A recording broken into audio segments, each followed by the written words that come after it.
Hey, what's up guys? Today I'll show you a comedy film called Bruce Almighty. Spoiler ahead, watch out and take care. Bruce Nolan is a TV news reporter in Buffalo, New York. He patiently retakes an awkward interview with a local bakery that is going for the record of baking the town's biggest cookie ever. Despite the trivial story, Bruce colors it with his goofiness and concludes with a meaningful sign-off message.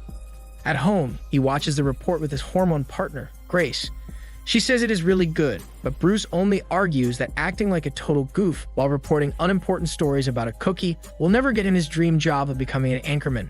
Seeing Bruce is stressed, Grace decides to cheer his hormones up and down. In the morning, as Bruce prepares to go to work, TV News reports his favorite team just lost their match while his untrained dog sprays urine on the couch and all over the house. To make the day worse, he is driven mad, stuck in traffic, and even late for the important work meeting where Evan, his #1 rival in career rather than hormone, presents a more interesting news story that just got chosen for the segment instead of his menial story about the big cookie. Evan brags and mocks the cheesy taglines from Bruce's video, so Bruce shows him the finger repeatedly. After the meeting, Bruce asks his boss to give him a break from his career, so he assigns Bruce to do a live report at Niagara Falls. This exciting advancement in his career gets Brucey's hope up, even if he has to wear a silly hat. However, as he anticipates the cue for the live report, Evan is officially announced to take over as the station's new anchorman.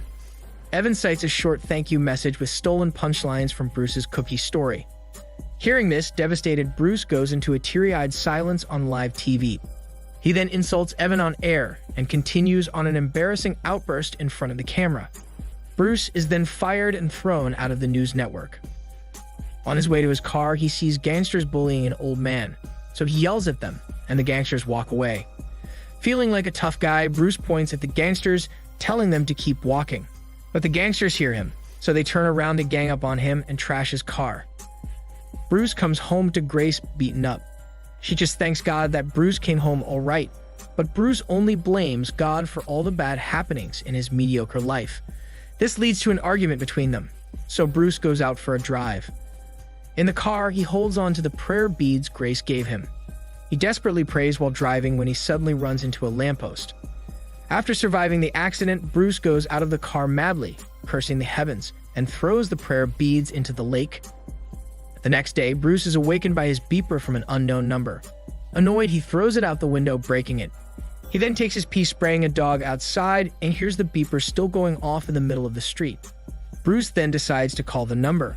He listens to the recorded voice of someone who seems to know everything that has been happening in his life.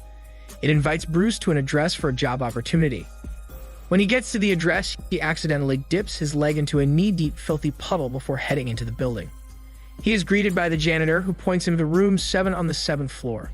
The janitor also asks him to help mop the floor, but Bruce retorts that he's only free to help on the 7th day at 7 o'clock.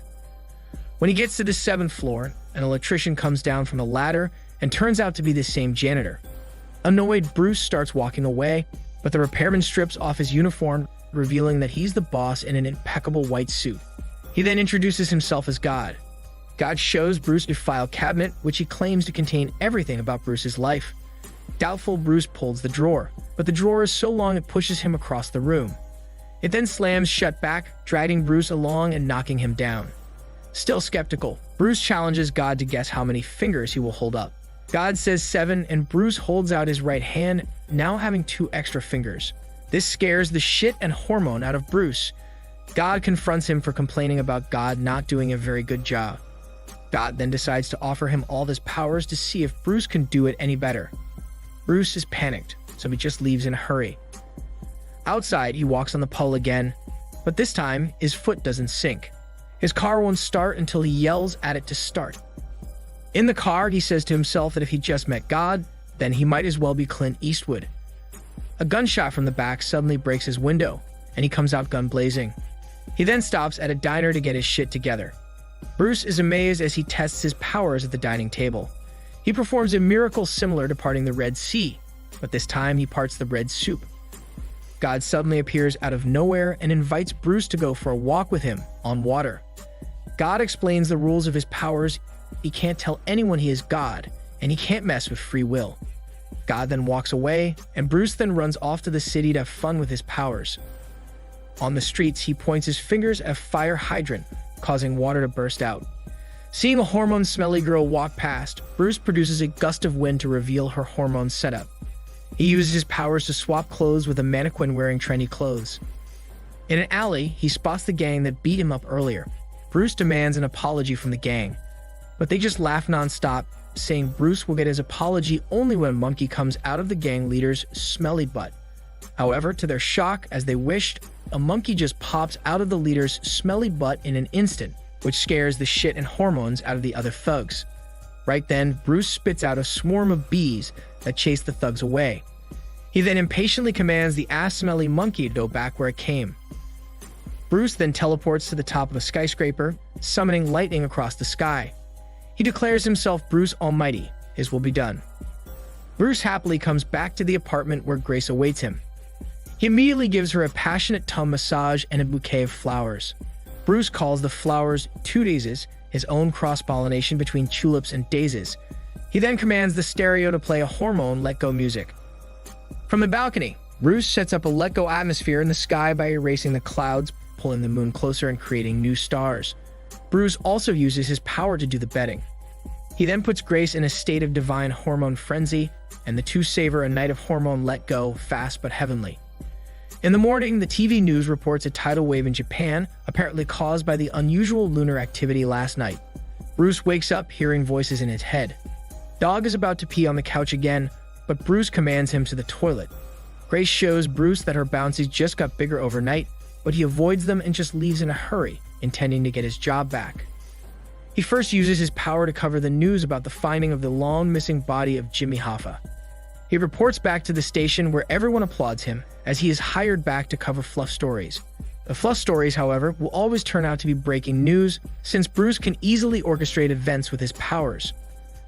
Bruce Nolan is rapidly becoming known as Mr. Exclusive. He then turns to the anchorman Evan for revenge.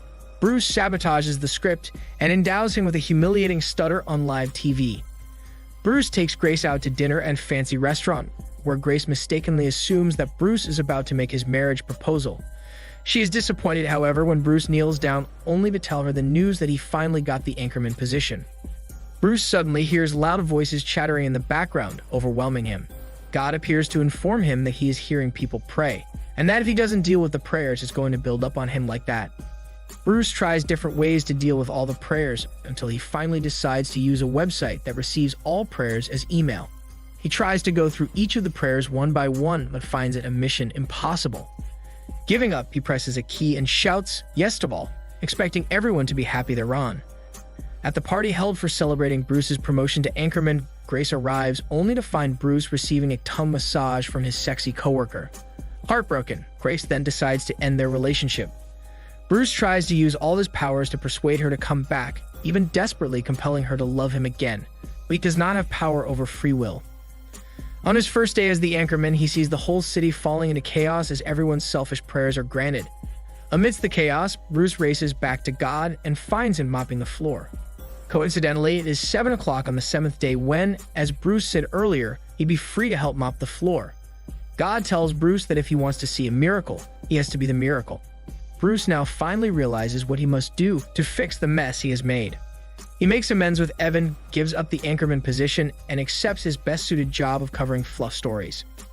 He even completes the photo album that Grace started to commemorate the happy moments of their relationship. He stops using God's power in dealing with his troubles and helps people in his own human ways. Bruce downloads Grace's prayers and he realizes she's praying for him every time. He watches her cry, praying to remove her pain from loving him. This makes Bruce wander around the city in emotional anguish. In tears, he kneels in the middle of the road to pray. A bright light shines upon him with the sound blaring from an oncoming truck. Bruce then suddenly finds himself up in the clouds, face to face with God in heaven. They have a conversation where God teaches Bruce how to genuinely pray from the heart. He sincerely prays for Grace's happiness. God then presses his fingers against Bruce's chest, which Bruce finds extremely painful. It turns out that an EMT is defibrillating Bruce in the middle of the road. He then wakes up, bruised and bashed up in a hospital bed. He's just happy to see Grace climb to the bed, full of love and forgiveness. Upon discharge, he goes back to the bakery featured in the beginning. The bakers showcase a huge cookie shaped like a hypodermic needle to promote blood donation. Bruce introduces Grace as Mrs. Exclusive to B, implying that they're going to get married soon. He finally concludes the news report with a sign-off saying, "This is Daniel CC Movie Channel. Be the miracle."